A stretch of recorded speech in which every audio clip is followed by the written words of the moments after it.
wins this year's Ballon d'Or? Hey guys, welcome to the channel, welcome to another video. Yes, yesterday the nominees for this year's Ballon d'Or, among other awards, were announced, and it's safe to say that there are some interesting choices to be made as to who wins the big individual accolades for the year 2024. Some huge names, some big awards, as there normally is at these FIFA awards, and we're going to go through some of the big awards right now. We're going to go through the Manager of the Year award. We're going to go through maybe the Youngster of the Year award. And then, of course, we're going to get into the big one as well as to who wins the overall Ballon d'Or for the year 2024. But before we go any further, I would like to remind you all to please like the video and also subscribe if you're new. Both things are always and forever greatly appreciated. Get involved in the comment section as well. Let me know your thoughts, comments, opinions, predictions, feelings, whatever you want to call it. That'll make for great interest in reading on this video. Use and abuse that comment section, because I want to know your predictions on who you think should win the big accolades this year. Remember, there is no Lionel Messi or no Cristiano Ronaldo for the first time in seemingly forever in these kind of categories and nominations. So it's going to be wide open this year. It could be, you could make a case for a fair few people, I would imagine. So I am very much interested to know what you guys are thinking and feeling as to who wins the Ballon d'Or this year. But without further ado, let's get on with the video. Let's talk about the nominations for certain big FIFA awards, including, of course, the Ballon d'Or. We're going to start with the Manager of the Year award. Now, all of these are very good nominations. You've got Xabi Alonso of Bayer Leverkusen. You've got Carlo Ancelotti of Real Madrid. You've got Luis de la Fuente of the Spanish national team.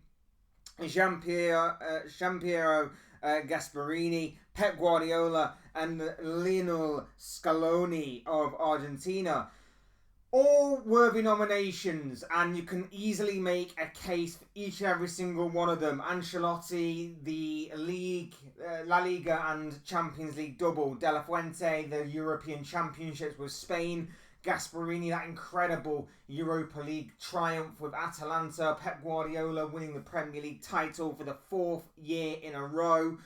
And Lionel Scaloni of Argentina for winning the Copa America over in that particular continent. But for me, it has to be Xabi Alonso. It has to be Xabi Alonso. Not only did they knock Bayern Munich off of their perch this year, not only did they release the Bundesliga of that stranglehold that Bayern Munich had had over Germany's top domestic league that they've had for 11, 12 years, something like that. But they did it at a canter. They did it with ease. And the cherry on top of that cake, not only did they win the league, not only did they win the German Cup, they made it to Europa League final and were invincible throughout. In fact, if it hadn't been for Gasperini's Atalanta, they could have won a treble of sorts and been undefeated and invincible in every tournament that they played in. That would have been phenomenal. Unbelievable as far as what anybody is concerned. It's just a shame, obviously, they couldn't quite get over the line in the Europa League. But that takes nothing away from what had been an unbelievable, incredible campaign. And for me, Xabi Alonso is definitely deserving of that, because of that incredible achievement there. You could argue Carlo Ancelotti as well, performing the League and Champions League double for Real Madrid.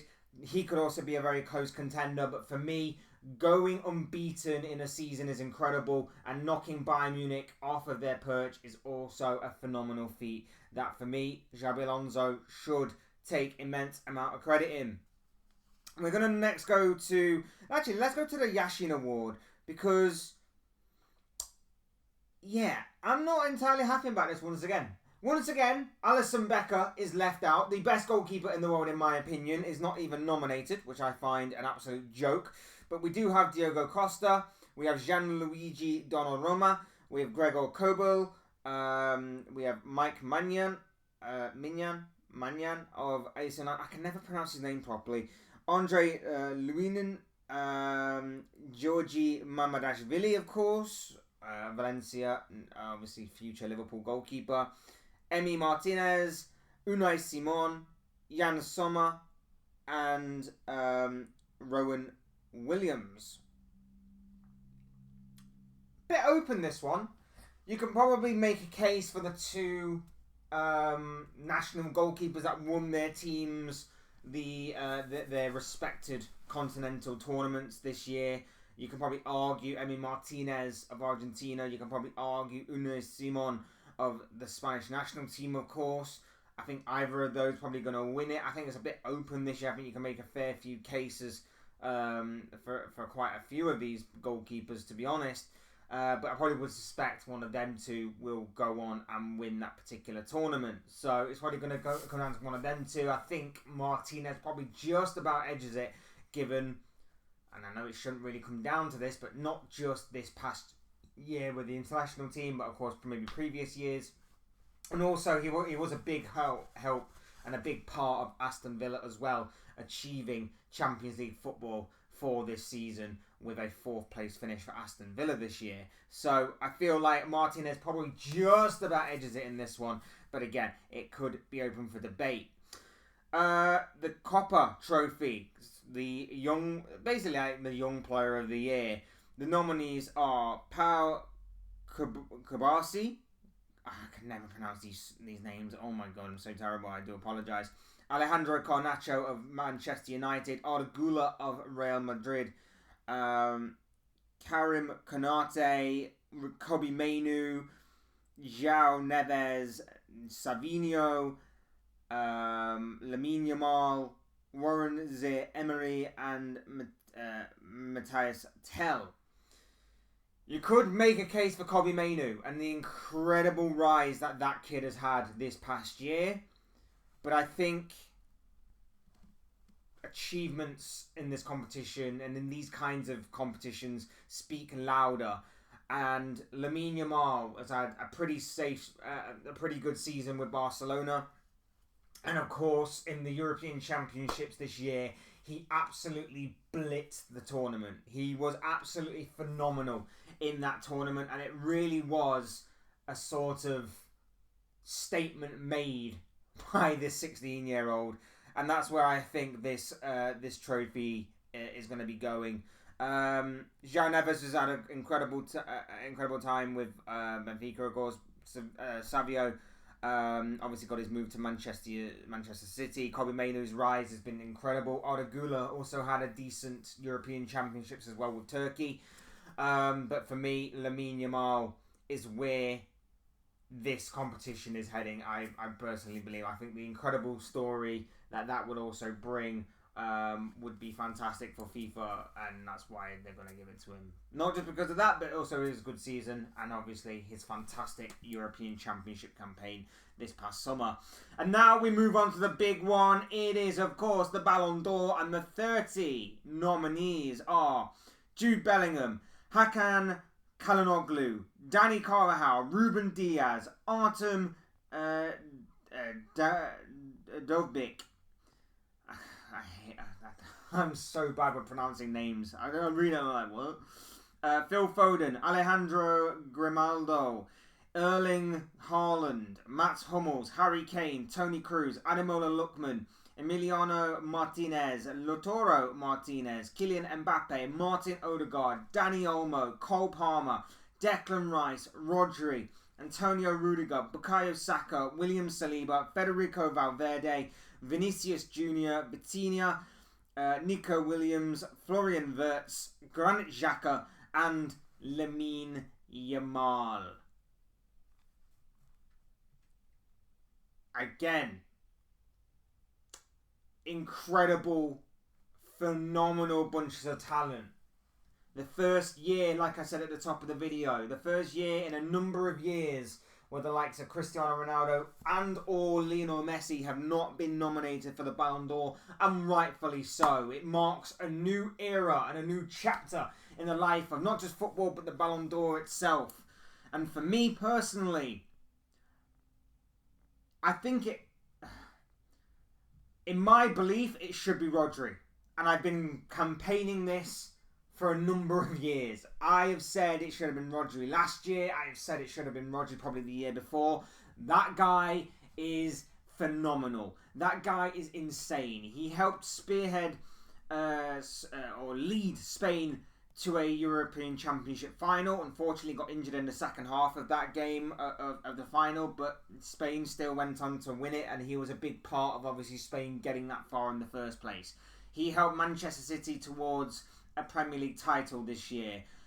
He has been phenomenal for City, for club and for country, and his records speak for themselves. When he's not in the team, City don't normally win their games. That is how insane this guy is. For me, he is a massive part of the team. He's the heartbeat of that Man City team, but because he doesn't get enough goals, because he doesn't get enough assists, the guy is probably not going to be recognised as a Ballon d'Or winner, even though I personally believe he should be. But they rely on goals and assists as well, big time. Jude Bellingham's also up there after a fantastic year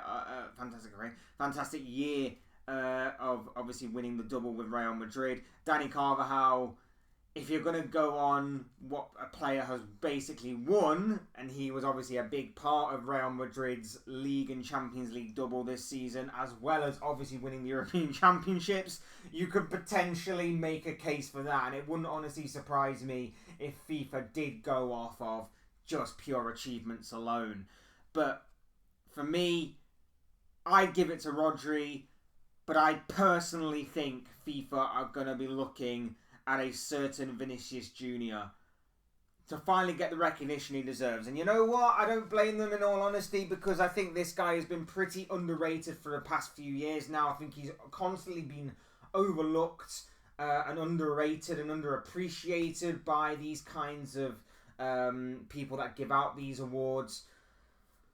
Vinicius Jr. for me is probably going to be walking out with the big one, the big trophy, the big individual award, the one that everybody wants to win individually in world football. Vinicius Jr. I believe gets it, but for me, Rodri should probably get it. But either way, it's finally going to be someone else that's deserving of it, and probably someone that has been somewhat a little bit overlooked and a little bit underrated in previous years. It's finally going to win this award.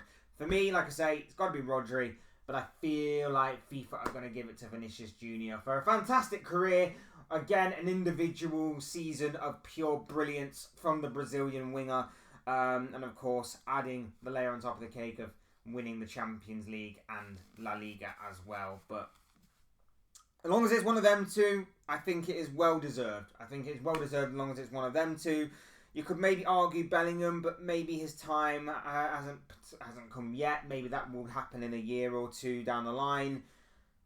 As for everybody else, I think there's a bit of a gap, in all honesty. There's a lot of talent there, incredible talent, but I think it's a bit of a gap between those three names in particular, but even then, between the two that I mentioned a lot, and then Jude Bellingham, I think there is a bit of a gap there as well. So, for me, it has to be Rodri, but it probably will be Vinicius Jr., and I won't actually have a problem with that either. So, there you have it. Those are just the thoughts, comments, opinions, predictions, feelings, whatever you want to call it, of this guy. I want to know what you guys think. What do you make of the Ballon d'Or nominees for 2024, and also the other tournament competitions that I've also mentioned, the Yashin Award, the Copa Award, and of course the Manager of the Year Award. I'd love to know what you guys are thinking and feeling with your thoughts, comments, opinions, but most of all, of course, your predictions down below in the comment section. Use and abuse that comment section, people. I'd love to hear from you all and what you have to say on this particular topic of discussion. But without further ado, obviously, thanks everyone for watching and listening. Hit the like button if you haven't already. Subscribe if you are new and want to see more content like this. Both things are always and for greatly appreciated. And as always, like I say, thank you all again for watching and listening. I've been Fletch. This has been another Fletch Talks video, and I'll see you all again soon in another video or live stream or whatever it may be. Cheers, guys. Thanks for watching. Take care. Enjoy the rest of your day. Speak to you all again very, very soon.